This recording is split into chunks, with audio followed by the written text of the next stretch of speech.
Force and law of motion के बारे में। फोर्स क्या होता है? अ पुश और pull on a body is called force. किसी बॉडी को पुश करना या पुल करना हम उसे क्या कहते हैं? फोर्स कहेंगे। अगर कोई बॉडी पुश हो रही है या पुल हो रही है तो इसे हम फोर्स कहेंगे। Force are used in everyday action life.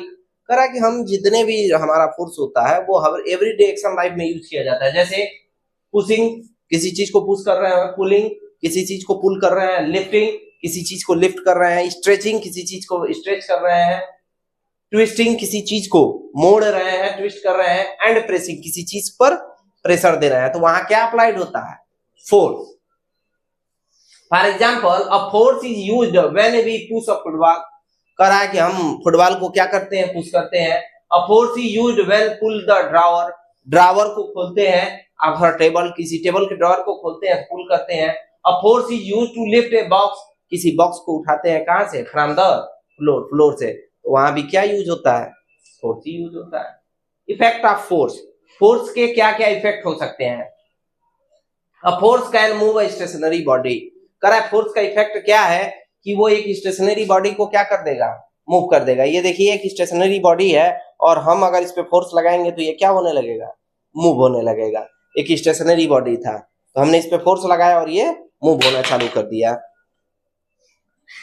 A force can stop a moving body. अगर कोई एक ऑब्जेक्ट है और वो मूव कर रहा है, जैसे ये मार्कर अभी मूव कर रहा है, तो हम इस पर फोर्स लगा करके इसे क्या कर सकते हैं? स्टॉप कर सकते हैं। तो किसी स्टेशनरी बॉडी को मूव करने के लिए भी फोर्स यूज होता है, किसी मूविंग बॉडी को स्टेशनरी करने के लिए भी फोर्स का ही यूज होता है।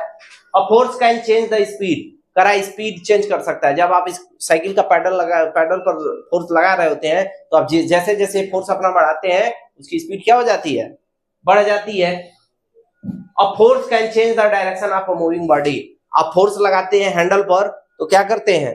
कार हो या ऑब्जेक्ट हो या कोई भी टर्म हो, वो अपना डायरेक्शन चेंज कर देती है।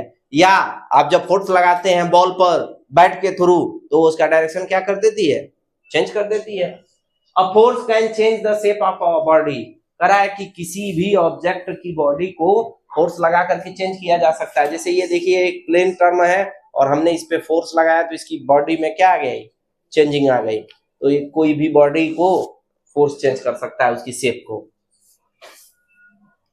A force can change the shape and size of a body. कोई भी फोर्स जो होता है किसी भी बॉडी के शेप एंड साइज को चेंज कर सकता है।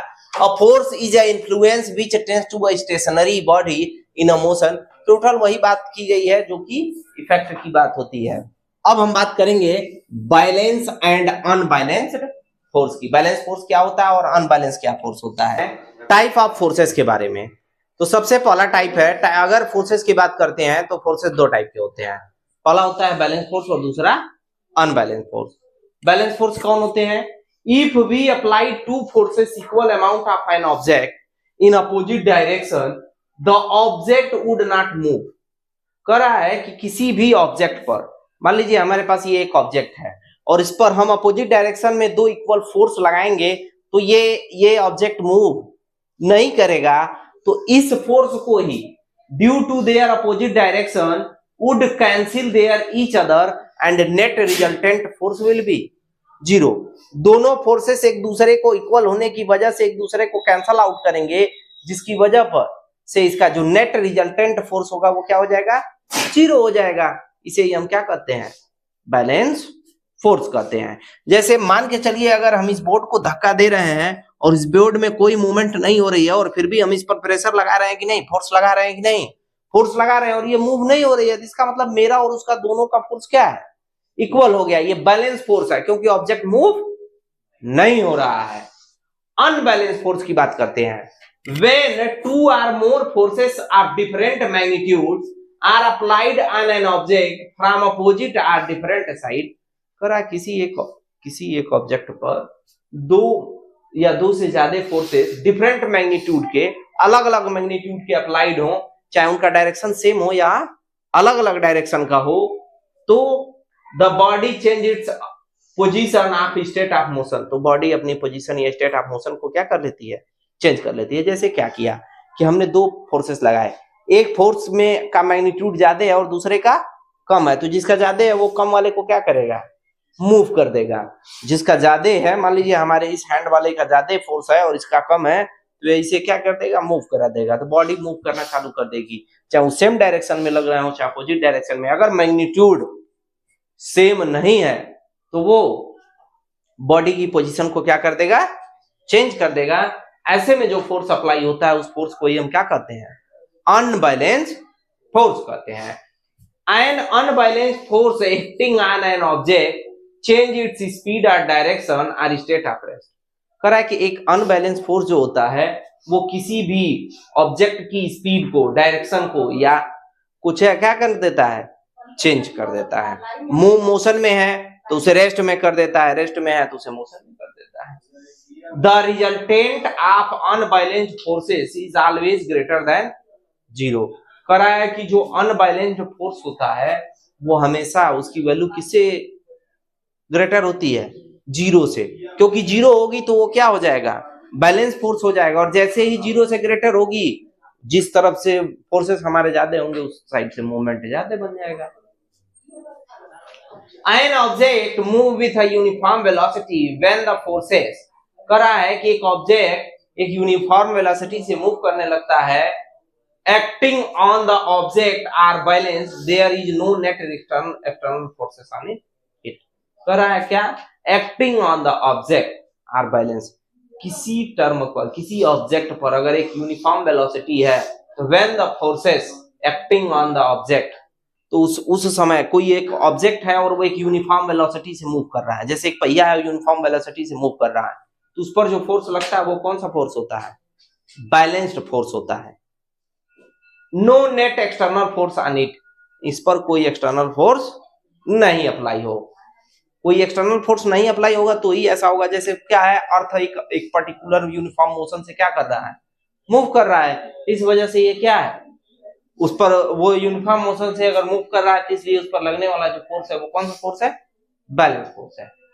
If an unbalance force is applied, अगर कोई अनबैलेंस फोर्स अप्लाई होता है ऑन द ऑब्जेक्ट, किसी ऑब्जेक्ट पर, there will be a change, तो वहां चेंज होगा क्या, आइदर इन इट्स स्पीड, या तो उसकी स्पीड चेंज हो जाएगी, आर इन द डायरेक्शन, या तो डायरेक्शन चेंज हो जाएगा, आर इट्स मोशन, या मोशन चेंज हो जाएगा, आर बोथ, नहीं तो दोनों चेंज हो जाएंगे।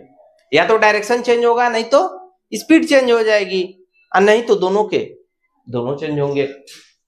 Thus, to accelerate the motion of an object, an unbalanced force is required। कह रहा है किसी भी ऑब्जेक्ट की वेलोसिटी को बढ़ाने के लिए, किसी उसके एक्सेलरेशन को बढ़ाने के लिए हमें अनबैलेंस्ड फोर्स की जरूरत पड़ती है। जैसे नॉर्मली ऐसे समझिए कि 20 किलोमीटर की स्पीड से आप मोटरसाइकिल चला रहे हैं और आपने एक्सेलरेटर बराबर किए रहेंगे तभी तो 20 की स्पीड में चल रहा है। अगर आपको स्पीड बढ़ाना है तो एक्सेलरेटर को क्या करेंगे, आप प्रेस करेंगे ताकि बढ़ाएंगे, जैसे एक्सेलरेटर बढ़ाएंगे स्पीड बढ़ जाएगी। अब बात करते हैं लॉज ऑफ मोशन के बारे में, और सबसे पहले लॉज के बारे में बात करते हैं, गैलीलियो गैलीली ने क्या कहा। Galileo Galilei first of all said, सबसे पहले गैलीलियो गैलीली ने क्या कहा कि that object move with a constant speed, कोई भी एक ऑब्जेक्ट एक कांस्टेंट स्पीड से अगर मूव कर रहा है, when no forces act on them, अगर उस पर कोई दूसरा फोर्स नहीं अप्लाई हो रहा है, दिस मीन्स दैट, इसका मतलब यह है कि if N object is moving in A frictionless path, इसका मतलब वह एक किस पाथ पर मूव कर रहा है, फ्रिक्शनलेस पाथ पर, जिसके कारण फ्रिक्शन नहीं हो रहा है और उसमें यूनिफॉर्म मोशन अचीव किया हुआ है। No other forces acting upon it, और उस पर कोई अनदर फोर्स भी नहीं लग रहा है। जैसे आप लोग एक तरह का नया जो टर्म आता है जो आप हाथ से घुमाते हैं, उस टर्म का क्या नाम है, स्पिनर। स्पिनर को जो आप घुमाते हैं तो वो एक यूनिफॉर्म मोशन से मूव करता है। इसका सेंस ये है कि वो गैलीलियो गैलीली ये कहते हैं कि अगर वो मूव कर रहा है तो इसका यह सेंस है कि उस पर कोई अनदर फोर्स एक्ट नहीं कर रहा है, और उसकी जो पाथ है वो क्या है, फ्रिक्शनलेस है, यानी किसी से वो रगड़ नहीं रही है। The object would be moving forever, और ऐसे में वह ऑब्जेक्ट हमेशा के लिए क्या करता रहेगा, घूमता रहेगा। That is there is no unbalanced force working on the object, तब तक जब तक कि उस पर कोई अनदर अनबैलेंस्ड फोर्स एक्ट नहीं है। अब इसी लॉ ऑफ मोशन को न्यूटन ने ले आए और न्यूटन ने अपने हिसाब से लॉ ऑफ मोशन को दिया।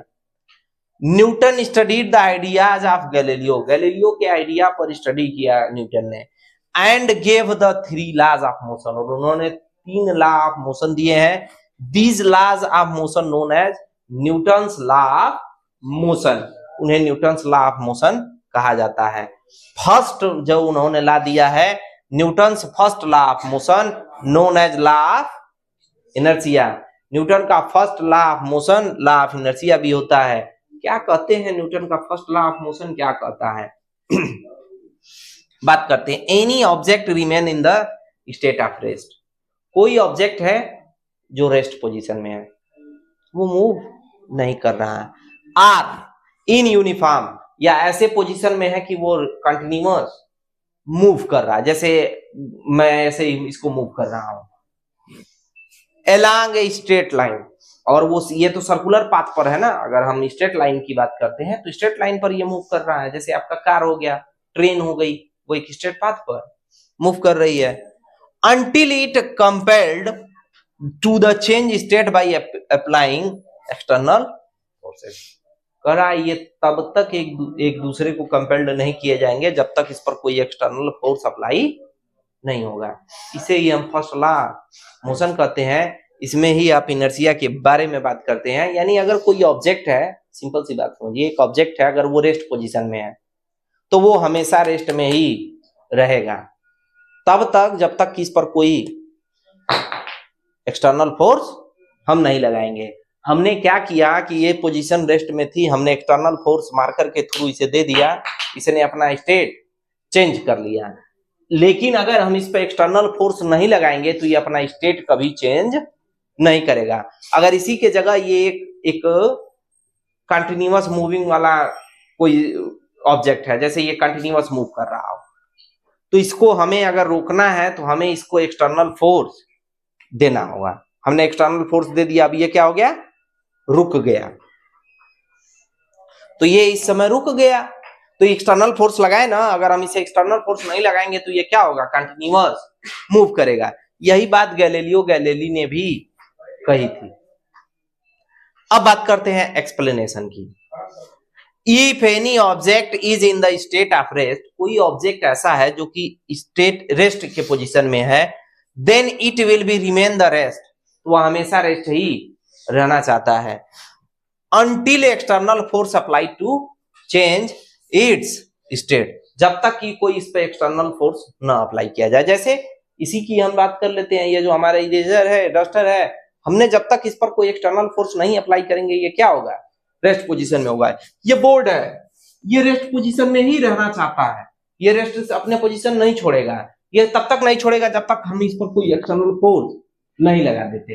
हम एक्सटर्नल फोर्स अगर लगाएंगे तो वो भी एक्सटर्नल फोर्स कौन सा फोर्स होना चाहिए, अनबैलेंस फोर्स होगा तो ही इसे मूव करने में हेल्प करेगा, नहीं तो ये हमेशा रेस्ट में ही रहना चाहेगा। यह प्रॉपर्टी मटेरियल के अंदर, यह प्रॉपर्टी जो इसके अंदर पाई जाती है। आपसे कोई पूछता है कि एक बात बताइए, मैंने आपने ये बोर्ड आप अक्सर वीडियो में देखते हैं कि यहीं रहता है, तो ये बोर्ड यहाँ क्यों रहता है, क्यों यहीं रहता है, क्यों ये हिलता डुलता नहीं है, क्यों ये कहीं आ जा नहीं रहा है? अगर आपसे कोई पूछता है, क्योंकि हर बॉडी की अपनी एक प्रॉपर्टी होती है और वो प्रॉपर्टी है इनर्शिया की। इनर्शिया ये कहता है कि कोई बॉडी अगर मूव कर रही है तो वो कंटिन्यूअसली फॉरएवर के लिए मूव ही करना चाहती है, तभी तो आप किसी मूव कर रही टर्म को रोकते हैं तो आप पर भी जर्क आता है। जैसे कोई फैन मूव कर रहा है और अब जब आप किसी हाथ से हैंड से तो पॉसिबल ही नहीं है, आप किसी अनदर टर्म से उसे रोकना चाहते हैं, उससे बेटर एक साइकिल का व्हीकल है, साइकिल का पहिया है और वो मूव कर रहा है, जब आप उसे रोकने की कोशिश करेंगे तो वो आपको अपोजिट का फोर्स लगाता है कि नहीं, आपको झटका लगता है, आपको रोकने की कोशिश करता है वो। तो वो क्यों कोशिश कर रहा है, क्योंकि वो चाहता है कि हम हमेशा मूव करते रहें, आप हमें रोके नहीं। लेकिन आप एक्सटर्नल फोर्स लगा करके उसे क्या कर देते हैं, रोकते हैं। तो आप अगर उसकी पोजीशन को चेंज करेंगे, उसके पोजीशन स्टेट को चेंज करते हैं तो वो आपको परेशान करेगा। यह प्रॉपर्टी जिसकी वजह से कोई ऑब्जेक्ट रेस्ट में या नहीं तो मोशन में रहना चाहता है, वो प्रॉपर्टी क्या है, इनर्सिया है वही फर्स्ट लॉ ऑफ मोशन है, और यह कब तक ये अपनी स्टेट को चेंज नहीं करेगा, चाहे ये तब तक जब तक कि उस पर कोई एक्सटर्नल फोर्स न लगाया जाए। के बारे में inertia can be defined as the property of a body resist any changes its state of rest or uniform motion in straight line। In straight line के टर्म में अगर हम बात करते हैं तो रेस्ट ऑफ मोशन की बात करें, या अगर वो रेस्ट में हो या मोशन में हो, कोई भी बॉडी अपने टर्म में हुए चेंजेस का अपोजेस करती है, वो उसका विरोध करती है, और वही प्रॉपर्टी उसकी क्या कहलाती है, इनर्शिया कहलाती है। जैसे ये मेरे पास है, मैं अगर इसे फोल्ड करूंगा तो ये इस पे दबाव बनेगा, देखिए ये मैंने ऐसे छोड़ा, ये हिल रही है, तो ये इसका मतलब वो अपने या तो रेस्ट में है तो, नहीं तो मोशन में है तो, अगर हम इसके पोजीशन में, इसके टर्म में अगर चेंजिंग करेंगे तो वह उसको अपोजिट करेगी। इसका सेंस ये है कि कोई भी बॉडी अगर रेस्ट पोजीशन में है तो रेस्ट में ही रहना चाहती है, कोई भी बॉडी अगर मोशन पोजीशन में है तो वो मोशन में ही रहना चाहती है। प्रॉपर्टी या बॉडी की यह प्रॉपर्टी ये क्या कहलाती है, इनर्शिया कहलाती है। जैसे ये बोर्ड आपके पास है तो ये बोर्ड इनर्शियल कहलाएगा। क्यों ये बोर्ड हिल डुल ले रहा है, क्योंकि इसकी अपनी एक पर्टिकुलर इनर्शिया है जो इसे नहीं हिल डुलने दे रही है। अब बात करते हैं इनर्शिया क्लासिफाइड है। इनर्शिया कैसे क्लासिफाइड किया जाता है, तो इनर्शिया क्लासिफाइड है inertia of rest, inertia of motion and inertia of direction. ये तीन टाइप के इनर्शिया आपको पढ़ने होते हैं, तीन टाइप के आपके अंदर इनर्शिया होती है, तीन टाइप के ऑब्जेक्ट के अंदर ये इनर्शिया पाई जाती है। पहले इनर्शिया की बात करते हैं, inertia of rest. The property of object that object remains at rest unless that an external forces is applied on it is called inertia rest। कोई एक बॉडी है और वो बॉडी रेस्ट पोजीशन में ही रहना चाहती है जब तक कि उस पर कोई एक्सटर्नल फोर्स न लगाया जाए, तो इस बॉडी को ही हम क्या कहेंगे, इस बॉडी के अंदर जो प्रॉपर्टी है उसे ही हम क्या कहेंगे, इनर्शिया ऑफ रेस्ट कहेंगे। ये बोर्ड आपने बहुत पहले वीडियोस में देखा होगा, कहीं ये बोर्ड कहीं डिस्टर्ब हुआ है, बिल्कुल नहीं, ये बोर्ड अपना पोजीशन को बनाए रखा है। तो इसके अंदर कौन सा इनर्शिया है, इनर्शिया ऑफ रेस्ट है। जब तक हम इस पे एक्सटर्नल फोर्स नहीं लगाएंगे ये अपनी पोजीशन को चेंज नहीं करना चाहेगा। एग्जांपल, व्हेन अ बस is suddenly start moving forward the passenger far backward. जब एक बस स्टार्ट होती है और बस आगे की तरफ बढ़ती है, उसके पैसेंजर क्या होते हैं, पीछे की तरफ धक्का लगता है उन्हें। क्यों, क्योंकि वो रेस्ट ऑफ इनर्शिया में होते हैं और आगे की तरफ से फोर्स लगती है तो उन्हें वो पीछे की तरफ क्या कर देता है, धक्का दे देता है। क्योंकि अगर हम बात करते हैं थर्ड लॉ ऑफ मोशन की, तो थर्ड लॉ ऑफ मोशन में आगे की तरफ हमने फोर्स लगाया तो वो पीछे की तरफ भी फोर्स लगेगा। बस में आगे की तरफ फोर्स लगा तो वो हमें पीछे की तरफ क्या कर दी, प्रेस कर दी, धक्का दे दी। ये किसका एग्जांपल हो गया, when a hanging carpet is beaten with a stick to remove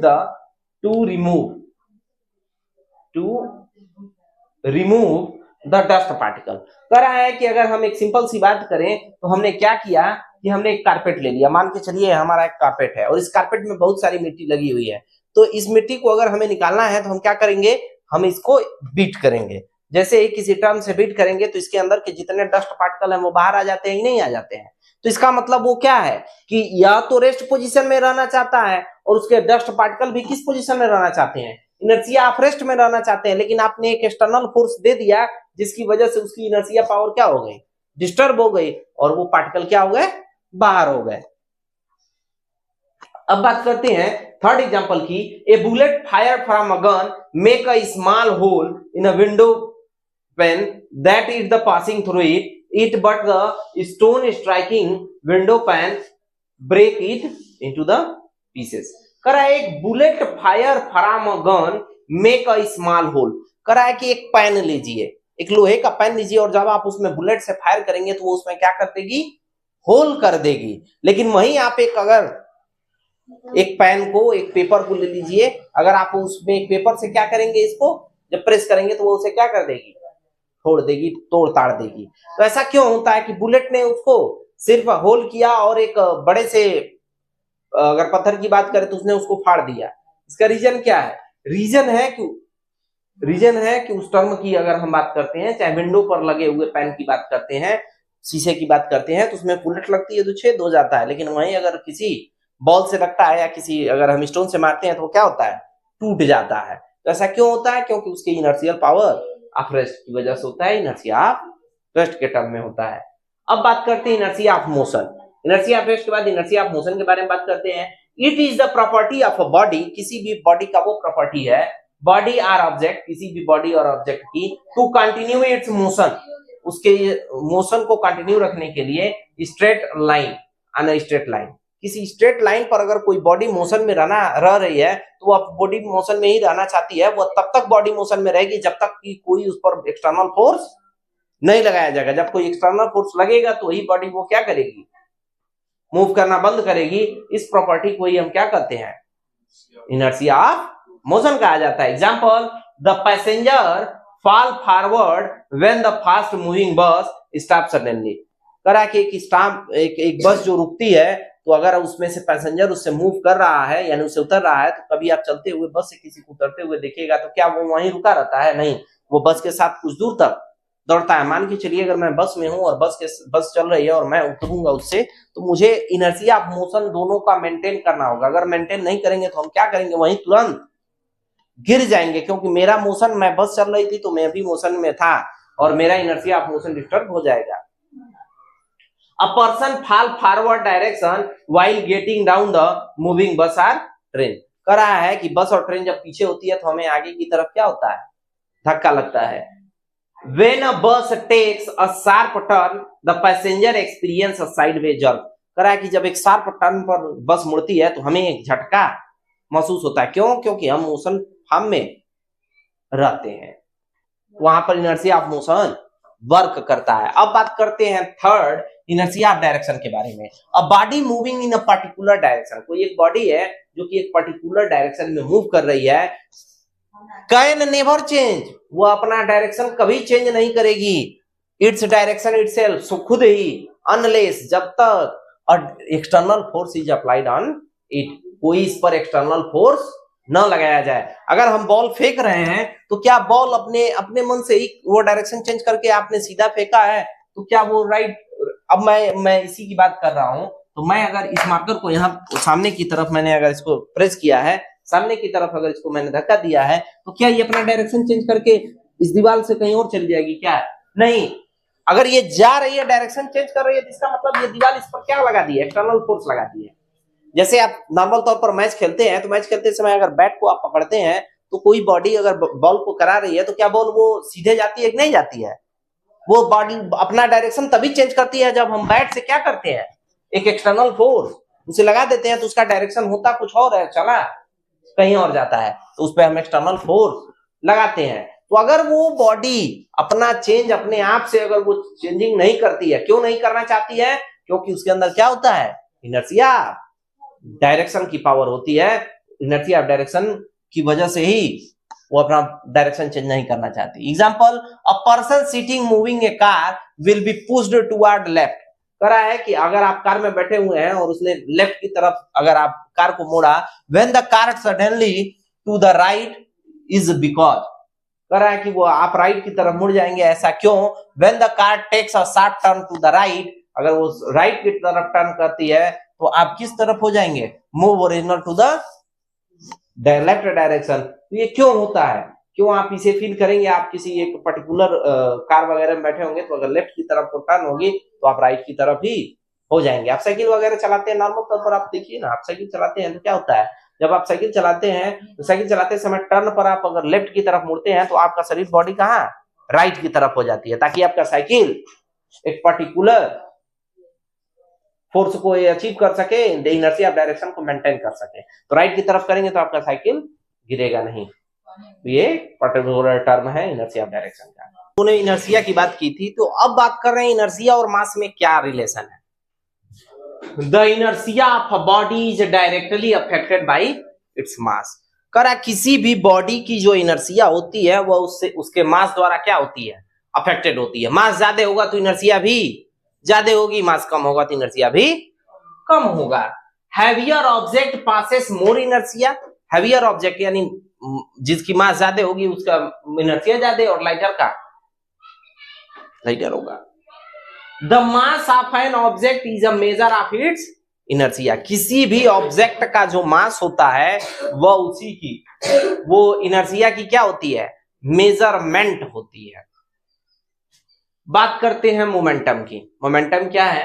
when an unbalance external force, कोई भी एक unbalance external force is applied on an object, किसी एक ऑब्जेक्ट पर अप्लाई किया जाता है, the object undergoes on the acceleration, तो ऑब्जेक्ट अगर अंडरगोज चला जाता है, एक्सेलरेशन के अंडरगोज में चला जाता है, that is change in the velocity, जो कि वेलोसिटी का चेंज होता है, the acceleration produced in the body, तो वो जो बॉडी एक्सटर्नल की बात कर रहा है कि जो एक्सेलरेशन प्रोड्यूस होता है in the body depends, its depends upon the amount of force applied as well as mass of the object.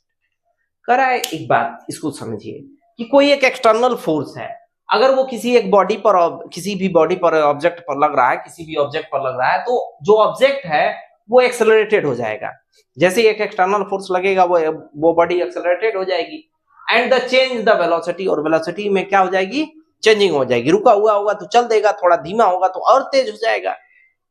The acceleration produce in the body depends upon the, करा कि यह जो एक्सेलरेशन बॉडी में आया है यह दो चीजों पर डिपेंड करता है, अमाउंट ऑफ फोर्स, कि फोर्स कितना ज्यादा है, फोर्स ज्यादा रहेगा तो ज्यादा एक्सेलरेशन होगा, फोर्स कम रहेगा तो फोर्स कम एक्सेलरेशन होगा, as well as on the mass of object, और उतना ही मास के, ऑब्जेक्ट के मास पर डिपेंड करेगा।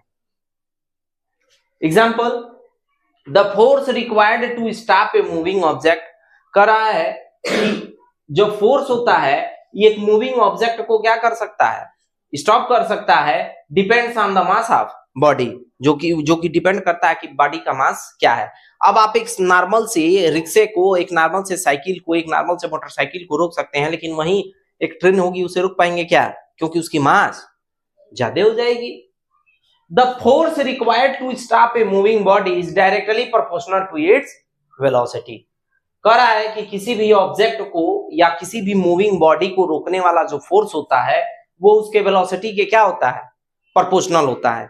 वेलोसिटी बहुत ज्यादा होगी तो फोर्स भी हमें ज्यादा लगाना पड़ेगा, वेलोसिटी कम होगी तो हमें फोर्स भी कम लगाना पड़ेगा। The momentum of an object is defined as the product of its mass and its velocity, कह रहा है कि किसी भी बॉडी का जो मोमेंटम होता है वह उसके मास और उसके वेलोसिटी के प्रोपोर्शनल, प्रोडक्ट के प्रोपोर्शनल होता है।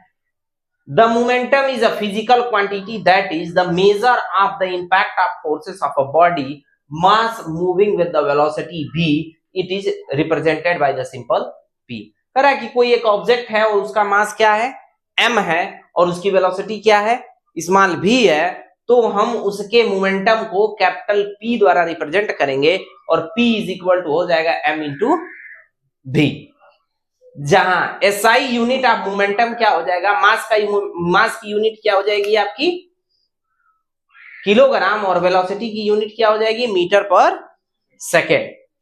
तो ये आपका किलोग्राम मीटर पर सेकेंड इसकी यूनिट हो जाएगी। और सीजीएल, अगर सीजीएस यूनिट में बात करें तो सीजीएस में यही जो आपका किलोग्राम है वो किसमें हो जाएगा, ग्राम सेंटीमीटर पर second. Linear momentum is a vector quantity, आपसे प्रश्न एक आपको ऑप्शनल में प्रश्न दे सकता है कि लीनियर मोमेंटम जो होता है वो कौन सी क्वांटिटी होती है, वेक्टर होती है कि स्केलर होती है, तो कौन सी क्वांटिटी होती है, वेक्टर होती है, क्योंकि मोमेंटम के अंदर डायरेक्शन होता है, its direction same as the velocity, और वो उसी डायरेक्शन में होता है जिस डायरेक्शन में उसकी वेलोसिटी होती है। Force can change the momentum, कह रहा है फोर्स जो है किसी भी बॉडी के मोमेंटम को क्या कर सकता है, चेंज कर सकता है।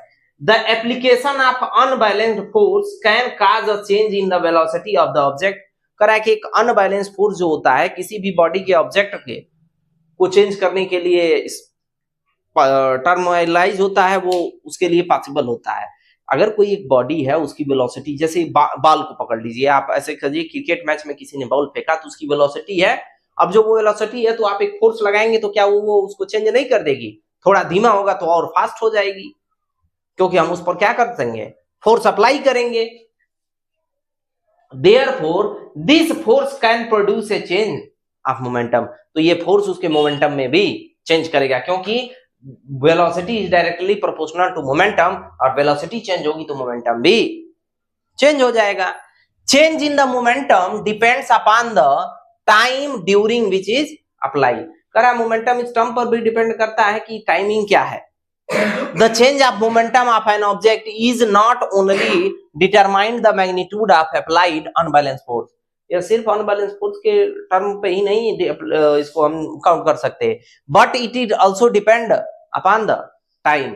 यह टाइम पे भी डिपेंड करता है during which is the force is applied, कि फोर्स की टाइमिंग क्या है। अगर आप फोर्स बहुत ज्यादा देर तक लगाएंगे तो भी ये डिपेंड करेगा कि भाई फोर्स थोड़ा ही लगे लेकिन ज्यादा देर तक लगेगा तो भी उसमें चेंजिंग आएगी। तो यह सिर्फ मोमेंटम चेंज फोर्स के ही द्वारा नहीं, टाइमिंग पर भी डिपेंड करता है। फोर्स लगा करके भी हम मोमेंटम चेंज करेंगे और साथ ही साथ वो टाइम पे भी डिपेंड करता है। टाइम भी बढ़ेगा तो भी मोमेंटम में चेंजिंग हमें देखने को मिलेगी। Newton second law of motion के बारे में। न्यूटन का सेकेंड लॉ ऑफ मोशन क्या है? Newton second law of motion state that the rate change of momentum. Newton का सेकेंड लॉ ऑफ क्या कहता है कि the rate change of momentum of a body is directly proportional to the applied unbalanced force and take place in the direction of this force. उन्होंने क्या कहा? Second law of motion क्या है Newton का? कि the rate change of momentum, जो हम लोगों ने मोमेंटम पढ़ा है उसका रेट चेंज, इसका सेंस टाइम के according, rate change of momentum is directly proportional to the applied unbalanced force. जो अनबैलेंस फोर्स उस बॉडी पर अप्लाई किया जाएगा उसके क्या होगा? प्रोपोर्शनल होगा। इसमें इट मींस अगर फोर्स बढ़ाएंगे तो रेट चेंज ऑफ मोमेंटम भी बढ़ेगा। जैसे मान लिया, सपोज कर लिया कि हमारे पास एम मास का, हमारे पास एम मास का एक मूविंग बॉडी है, इनिशियल वेलोसिटी, जिसकी इनिशियल वेलोसिटी क्या है? u है, और एक यूनिफॉर्म एक्सेलरेशन a से मूव कर रहा है, और वो कौन सी वेलोसिटी अचीव करना चाहता है? v। कितने टाइम में? t टाइम में। तो हमें बताना है तो हम क्या होगा? तो सबसे पहले इनिशियल मोमेंटम की बात करेंगे। Initial momentum p is equal to mu। अगर हम इस टर्म को अच्छे से एक्सप्लेन करें तो हमारा ये जो टर्म है P1, initial momentum first, P1 is equal to mu and P2 is equal to mv। तो द चेंज इन मोमेंटम यानी it means P2 del P is equal to P2 minus P1। तो P2 हमारा कितना है? m भी है। अब P1 कितना है? mu है। m आपका कॉमन है तो क्या हो जाएगा? v माइनस u हो जाएगा। द रेट चेंज निकालेंगे तो अब ध्यान दीजिए, the rate change of momentum, rate change of momentum, तो हमारा rate change of momentum m into v minus u और upon rate change of momentum t, minus v upon u upon t। अच्छा, हम लोग सेकेंड लॉ ऑफ मोशन क्या कहता है? Second law of motion कहता है f is directly proportional to the rate change of momentum, और हम जानते हैं कि v minus u upon t को हम क्या पढ़ते हैं?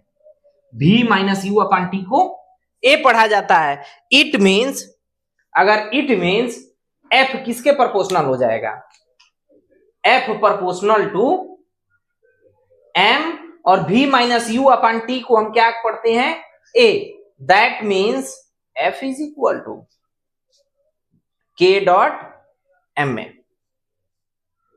k dot m a।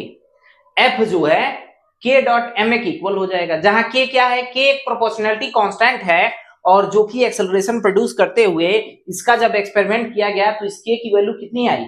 1। तो k की जगह हम 1 पुट कर देंगे तो हमारा फार्मूला क्या निकल करके आ जाएगा? f is equal to ma। और यह हमारा न्यूटन के सेकेंड लॉ ऑफ मोशन से मिला है। सेकेंड लॉ ऑफ मोशन से हमें क्या मिला है? फोर्स का फार्मूला मिल गया, f is equal to ma। तो सेकेंड लॉ ऑफ मोशन पूछता है कि सेकेंड लॉ ऑफ मोशन किसकी डिफिनेशन को डिफाइन करता है? तो फोर्स की डिफिनेशन को वो क्या करता है? डिफाइन करता है। और first law of motion, Newton first law of motion किसे डिफाइन करता है? इनर्शिया को डिफाइन करता है। अब डिफाइन ऑफ फोर्स, फोर्स को डिफाइन किया जा रहा है on the basic of the above equation, in the basic on the basis of above equation we can say that, तो हम इस एबव इक्वेशन के टर्म पर हम इस बात को कह सकते हैं क्या, the force acting on a body, the force acting on a body is equal to F is equal to m है ना, the force acting on a body is equal to the product of mass of body and acceleration produced in it and it acts in the direction of the acceleration. यानी अगर normal term पर हम बात करें तो किसी भी body का जो है फोर्स होता है, किसी भी बॉडी पर अप्लाइड फोर्स होता है, वो उसके मास और उसके एक्सेलरेशन के क्या होता है, प्रोडक्ट के इक्वल होता है।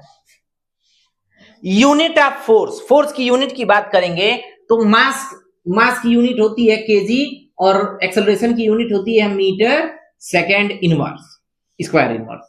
मीटर पर सेकेंड स्क्वायर हम कह सकते हैं मीटर पर second square, KG kilogram metre second square पर सेकेंड स्क्वायर, ये हमारा यूनिट हो गया। अब हम जब इस यूनिट की बात करेंगे तो ये यूनिट केजी मीटर पर सेकेंड स्क्वायर है, जो कि किसे डिनोट करता है, 1 न्यूटन को। और ये 1 न्यूटन, क्यों इसे न्यूटन नाम दिया गया, किसके ऑनर में, in honour of sir Isaac Newton. Sir Isaac Newton के ऑनर में 1 न्यूटन को, 1 किलोग्राम मीटर सेकेंड स्क्वायर को हम क्या नाम देते हैं, 1 न्यूटन नाम देते हैं। तो इसलिए यूनिट ऑफ फोर्स क्या हो जाएगा, यूनिट ऑफ फोर्स न्यूटन हो जाएगा। Practical application of second law of motion, second law of motion के प्रैक्टिकल एप्लीकेशन के बारे में बात करते हैं, जिनकी प्रैक्टिकल की जाती है, जिनको आप बाहरी तौर पर देख सकते हैं। जैसे when a fielder in a cricket match, कोई भी फील्डर जो क्रिकेट मैच में है, टेक्स अ कैच, जब वो कैच लेता है, he moves his arms back, तो वो अपने हाथों को क्या करता है, पीछे की तरफ खींचता है। इसका रीजन यह है कि जैसे हम जानते हैं कि momentum, the rate change of momentum is directly proportional to the force. तो जिस मोमेंटम से अगर आ रहा है कोई बॉडी और हम उसे ज्यादा समय लेंगे, तो हाथ अगर खींच करके हम ज्यादा समय लेंगे तो उसका फोर्स उसके प्रोपोर्शनल होगा। समय ज्यादा लगेगा तो फोर्स कम हो जाएगा, जिससे आसानी से कैच पकड़ा जा सकता है। इसीलिए जब भी हम कैच लेते हैं तो हम हाथ को पीछे की तरफ खींचते हैं। A person falling on a cemented floor get injured, कह रहा है कि एक व्यक्ति है, एक सीमेंटेड फ्लोर पर अगर गिरता है तो वो इंजर्ड हो जाता है। But a person falling on a heap of sand, लेकिन वहीं अगर बालू पर गिरता है तो वह इंजर्ड नहीं होता। अगर आप किसी बालू रखा हुआ है, एक बालू का ढेर रखा हुआ है, उस पर आप गिरेंगे तो आपको चोट बहुत कम आएगी, और वहीं सीमेंटेड फर्श पे गिरेंगे तो चोट बहुत ज्यादा आपको आएगी। तो ऐसा क्यों, रीजन ये है कि जब आप बालू वाले सरफेस पर गिरेंगे तो आपके गिरते ही बालू वाले सरफेस का मोमेंटम जैसे ऐसे होगा कि जैसे आप जैसे ही गिरेंगे वो प्रेस होगी, वो पीछे की तरफ क्या होगी, दबेगी। जब आप उसे प्रेस करेंगे, जब आप फोर्स लगाएंगे तो वो पीछे की तरफ दबेगी, जिसकी वजह से आपकी वेलोसिटी को वो कम कर देगा और चोट नहीं लगेगी। लेकिन सीमेंटेड फोर्स ऐसा नहीं करता। जिस फोर्स से आप उसे गिरते हैं, उसी फोर्स से एंटी रिपल्सन फोर्स, जो थर्ड लॉ ऑफ मोशन है, उतना ही फोर्स वो आप पे भी लगा देता है, और दोनों के बीच में रिपल्सन फोर्स होने की वजह से उनका आपको हैंड्स को आपको झेलना होगा, या चाहे जिस भी सरफेस पे आप सीमेंटेड के गिरते हैं उस भाग को आपको झेलना होगा, उस फोर्स को।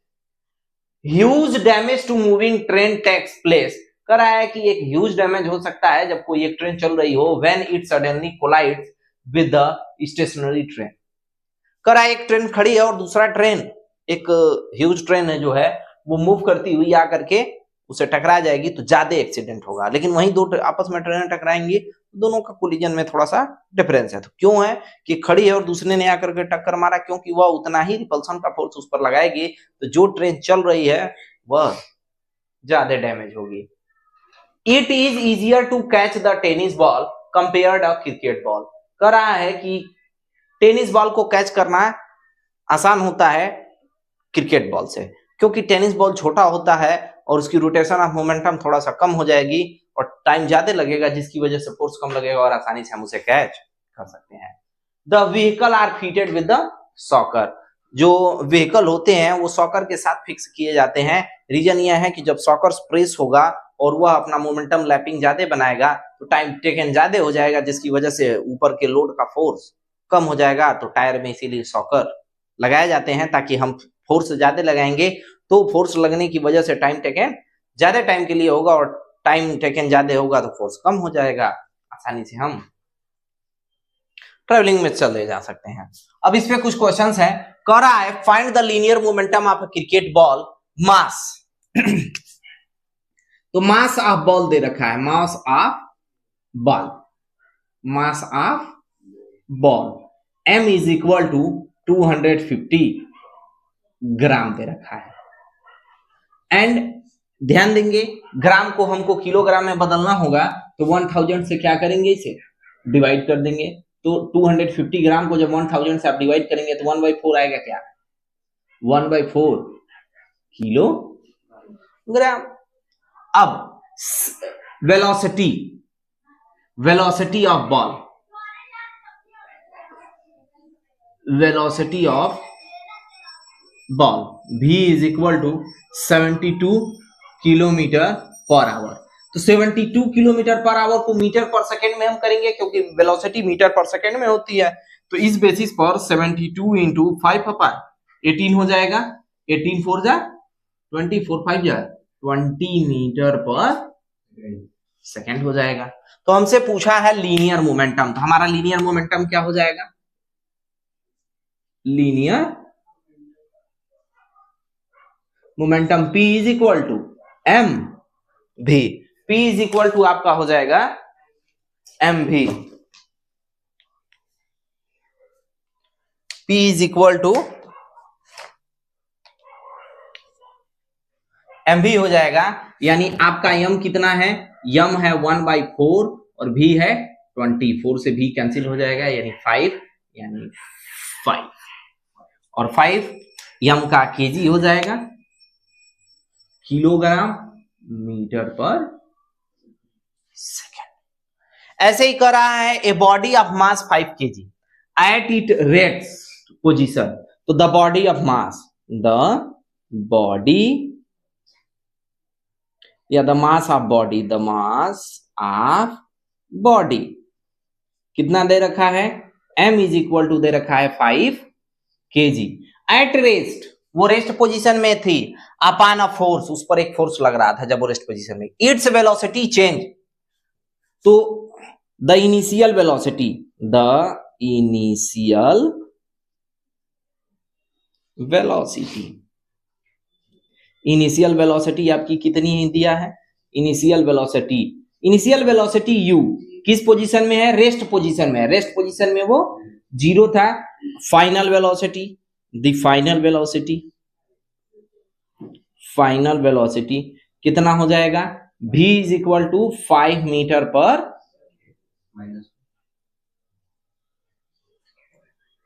तो करा इनिशियल एंड फाइनल मोमेंटम हमें पता करना है। तो इनिशियल मोमेंटम की बात करेंगे, इनिशियल मोमेंटम की, इनिशियल मोमेंटम,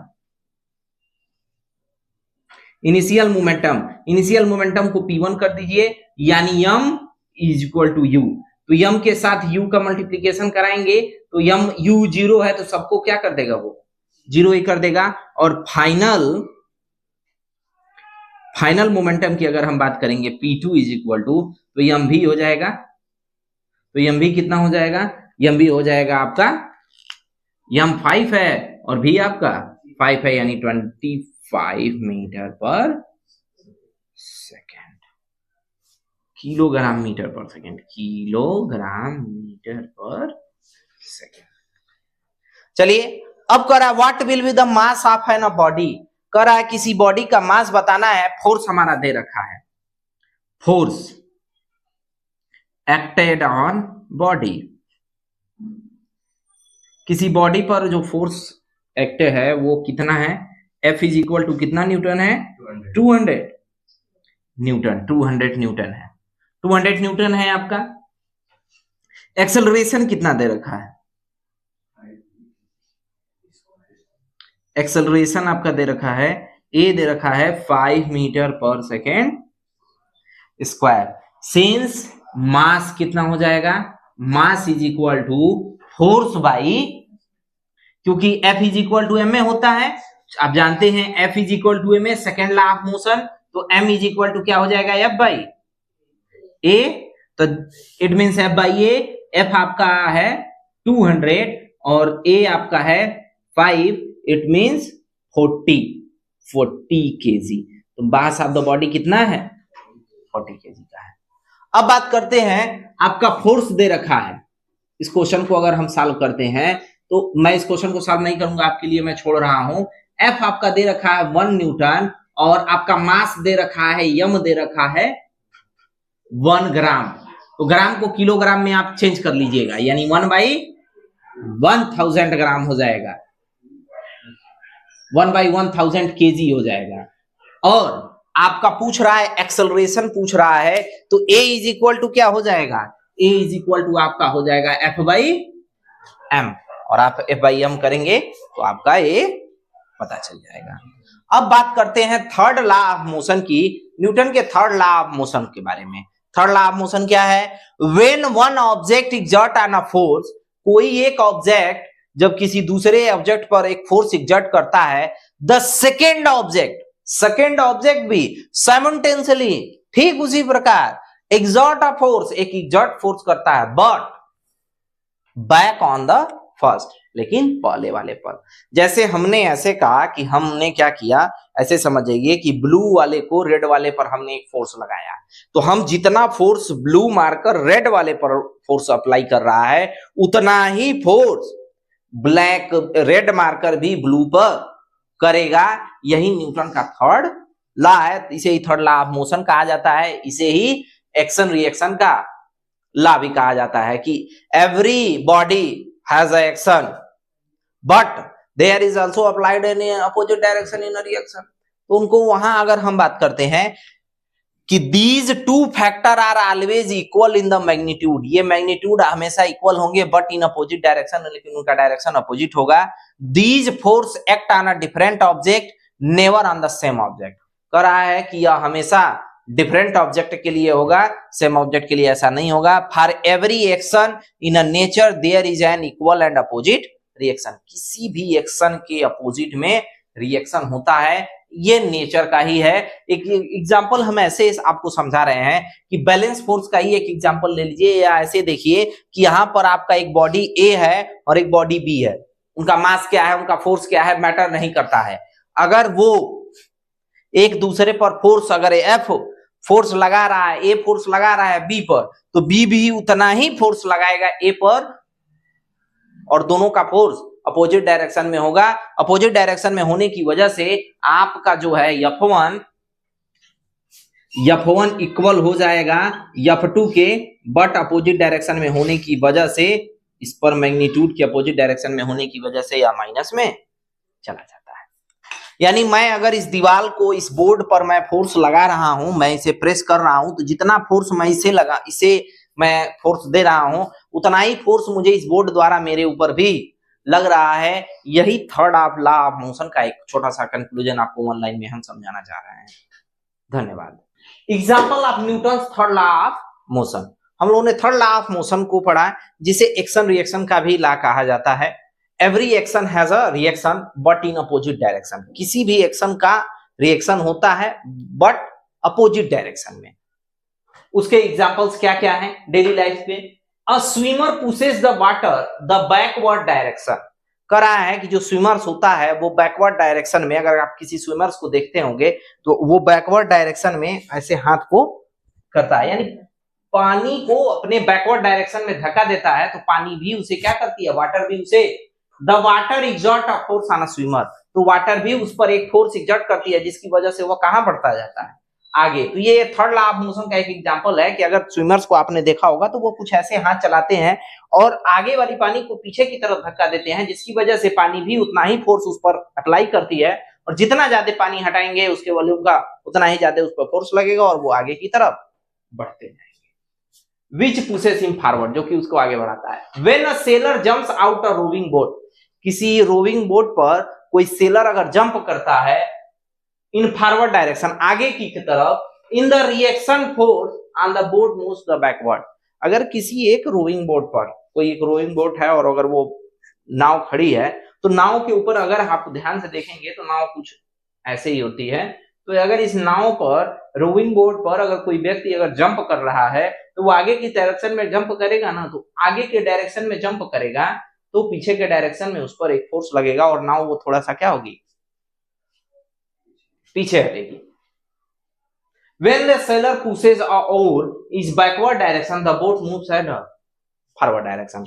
जो बोट की ओर होती है, यानी उसका जो पताका होता है, जो उसका टर्म होता है जिससे वो धक्का देते हैं सब, तो वो अगर आगे की देखे होगे कि उसको पीछे की तरफ, चप्पू कहा जाता है नॉर्मल भाषा में, हम लोगों की भाषा में उसे चप्पू कहा जाता है, तो उसे जब हम पीछे की तरफ धक्का देते हैं, ध्यान से देखिएगा, अब उसको पीछे की तरफ धक्का दिया जाता है उसको चलाते समय, तो नाव कहां बढ़ती है, आगे की तरफ बढ़ती है। द एथलीट एग्जॉट हाई जंप, कह रहा है कि जो एथलीट होते हैं वो एक हाई जंप लेने से पहले earth on the earth turn and pushes him up her in the air, तो उसकी वजह से वो उसको एयर में थोड़ा सा, जब भी किसी को हाई जंप लेने के लिए अगर आप देखे होंगे तो वो एग्जर्ट फोर्स करने के लिए वो हाई जंप का एयर टर्न उठाते हैं। We swim the pushing against the water the help of hand and legs, अगर हम किसी पानी मतलब स्विम करते समय हम पैरों से और हाथों से पानी को क्या करते हैं, प्रेस करते हैं, धक्का देते हैं। The water react by the replying at the ahead, यानी अगर हाथों से और पानी में मिला जुला करके आपका यह टर्म कहने का है कि स्विमर्स जो होते हैं अगर पानी को धक्का देते हैं, आप पैरों से धक्का देते हैं और हाथों से धक्का देते हैं, तो स्विमिंग करते हुए आप कहां बढ़ते हैं, आगे की तरफ बढ़ते हैं। अब बात करते हैं इंपल्स के बारे में। इंपल्स क्या होता है? The total effect or impact of the force, किसी भी आपके इंपल्स समझाने की कोशिश किया गया है, हम उसको टर्म में आपको अच्छे से समझा देंगे।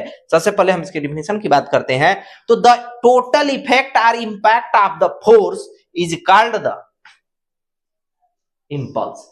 किसी भी फोर्स का टोटल जो इंपैक्ट होता है, टोटल जो इफेक्ट होता है, उसे ही हम इंपल्स कहते हैं। Mathematically it is the product of force and time. Impulse is equal to force into time. Force का न्यूटन है और टाइम का सेकंड है, इसे एनएस से दिखाया जाता है। क्या है भाई? When a force is applied on a very short time, कोई भी फोर्स अगर एक बहुत छोटे समय के लिए अप्लाई किया जाए, on a variable force is applied on a longer time, और कोई वेरिएबल फोर्स किसी लंबे समय के लिए अप्लाई किया जाए, we can't measure either force और द टाइम करेक्टली, तो हम करेक्टली टाइम पर वह फोर्स नहीं जज कर सकते। जैसे बैट पर गेंद लगी तो बहुत कम समय के लिए फोर्स, बैट और गेंद के बीच में वो फोर्स अप्लाई हुआ, बहुत रेयर केस का, तुरंत लगा और वो हट गया। और ये नहीं तो वेरिएबल फोर्स लग रहे हैं लेकिन लॉन्गर टाइम के लिए, अलग अलग फोर्स लग रहे हैं किसी टर्म पर लॉन्गर टाइम के लिए, तो हमें एग्जैक्ट फोर्स बताना इम्पॉसिबल नहीं होगा। इन सच सिचुएशन, तो ऐसे सिचुएशन में इंस्टीड ऑफ कैलकुलेटिंग फोर्स और टाइम और फोर्स को कैलकुलेट करने के लिए the impact of the force become, तो फोर्स का जो इंपैक्ट हो जाता है इंपॉर्टेंट टू द अंडरस्टैंड, तो उस समय उसको समझने के लिए आप इंपल्स का यूज करते हैं।